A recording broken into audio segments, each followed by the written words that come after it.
When I was a kid, before they put in the Cumberland Gap Tunnel, there was a horrible and winding road that went over the mountains from Kentucky into Tennessee, pretty much straight through the Cumberland Gap National Historical Park. I can barely remember it because I was so young when the tunnel was officially opened. 6 or 7, I forget. But there's one stretch of the old road that my brain won't let me forget.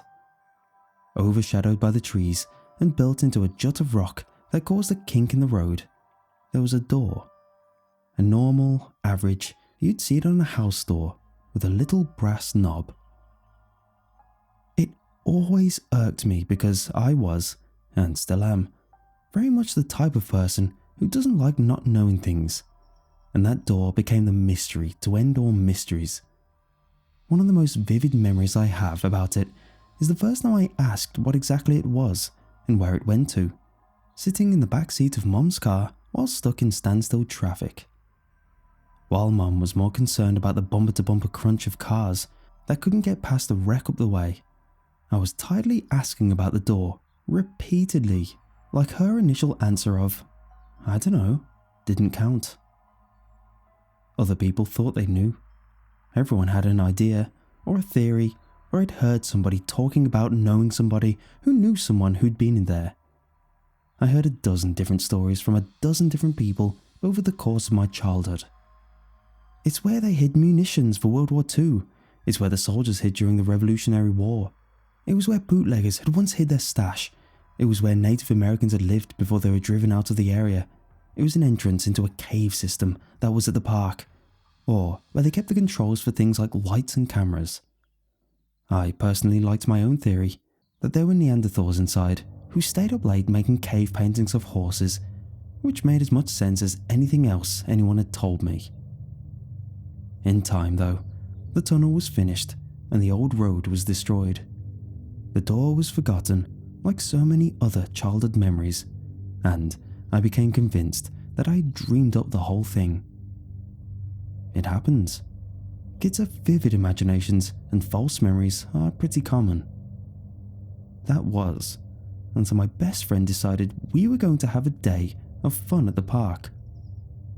Kayla was my polar opposite, the definition of an early 2000s popular preteen. She liked makeup, boys and Britney Spears, and wasn't much of an outdoorsy type. Meanwhile, I was obsessed with Digimon and dirt. We were an unlikely duo whose childhood was spent compromising in weird ways, and the trip to the park was her way of making it up to me for a marathon of preteen chick flicks.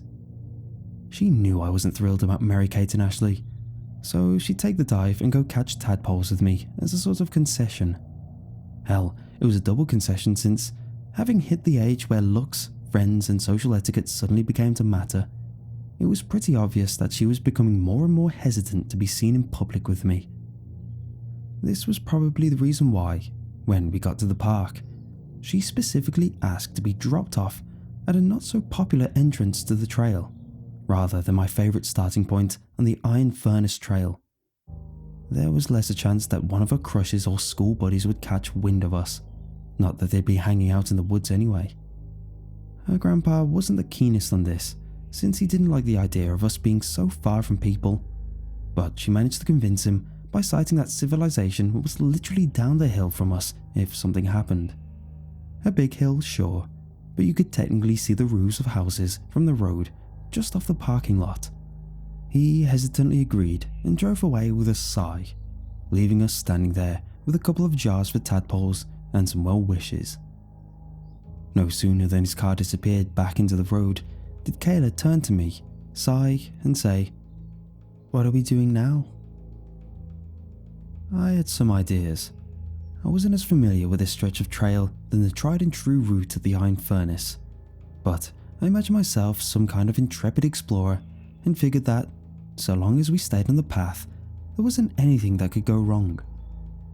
I also decided against heading in the direction that would have likely led me to the familiar territory, based solely on the fact that I'd never been in the opposite direction and was curious what I'd find. I didn't say anything about this, of course, and just let Kayla think I knew where we were going, since she didn't seem too invested in our adventure or concerned about where we ended up. So, off we went. I think it was about 15 minutes in that Kayla started to get the case of the heebie-jeebies. The woods were denser on the mystery trail I decided to take, and even in the bright spring sun, everything was dark and dreary. It was almost like walking in twilight, and if you looked up, you could only barely make out the blue sky if the wind caught the trees in just the right way. She nervously tapped her nails along and shuffled after me, biting her lip and occasionally saying something snarky to mask the fact she was terrified of every creak, crunch and crash she heard. I was oblivious. I was just excited about a chipmunk I saw. 30 minutes in and I started to get braver. While Kayla sat on the benches, pockmarking the trail, I'd leave out jars with her and merrily go skipping off the beaten path. She'd nervously watch as I disappeared into the shrubs to look for anything interesting. Bird feathers, snail shells, cool rocks, and other things that I wasn't legally allowed to take, but would stuff into my pockets anyway. With every new venture into the woods, I gained more and more confidence. I would venture further and further out. If I got too far, Kayla would yell for me. Insults usually, about how I was a loser, I was crazy, she hated this, and she wanted to go home. I'd usually follow the sound back to where I began, and given how far out I was wandering, sometimes the sound of her voice was the only thing that would guide me to safety. It wasn't a perfect system, but it worked, and it worked right up until it didn't. To this day, I don't know what it was. Did Kayla stop calling because she was mad at me? Did I just mosey too far out to hear her? Was something else at play? I just know that at a particular bend in the trail, I dropped off my jars and treasures with Kayla, pressed out into the bushes, and began to walk downhill further and further into the woods in search of something interesting. A part of me knew I was going too far, but I felt this strange compulsion to keep going, like something was calling me from further ahead. So, ahead I went, like a goddamn idiot, stumbling over rocks and getting slapped in the face with branches. When I hit the bottom of the hill, I realized I was standing at the top of a sharp drop down, a rocky jut about the height of a single-story house that was shrouded in darkness from the sheer volume of surrounding trees.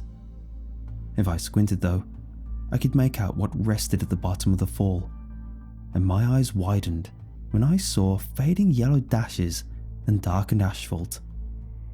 It was a road.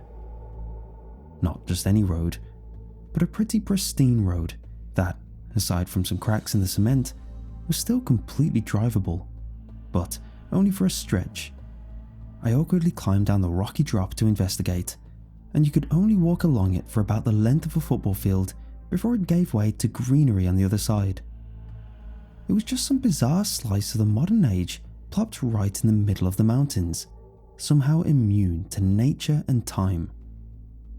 I marveled for a bit before I finally saw the glint of something metallic in the fleeting moment of sunlight. In typical dumb kid fashion, my magpie brain took over and off I went to see what it was that was so shiny. Imagine my surprise when I realized from some yards away that it was a doorknob, just like the one you'd find on a door on your house. Apparently, by some fluke, I'd come out on top of the mystery door from my childhood. I hadn't even noticed it while climbing down to the road, even though it had been right next to me as I scaled and fell down the rocks. My anxiety spiked as I stared down, since, even with my limited knowledge of direction, I knew I should not have been anywhere near this part of the park. I hadn't been on the Cumberland Gap Road since I was very young, but my gut told me that this should have been miles away from where we started, and definitely too far for a preteen to walk on their own in the afternoon. I stood and stared at the door for a good long while before I decided that I'd had enough adventuring for the day. Despite the childhood curiosity I had about what was inside, the whole situation reeked of fish, and my stomach turned at the thought of trying to open it.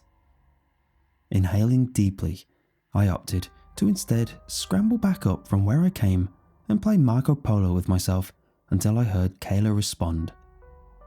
If I headed directly left of the outcropping over the door and just kept walking straight, then I was bound to find my way back to knock, knock, knock. My thoughts froze no sooner than I found a foothold in the stone.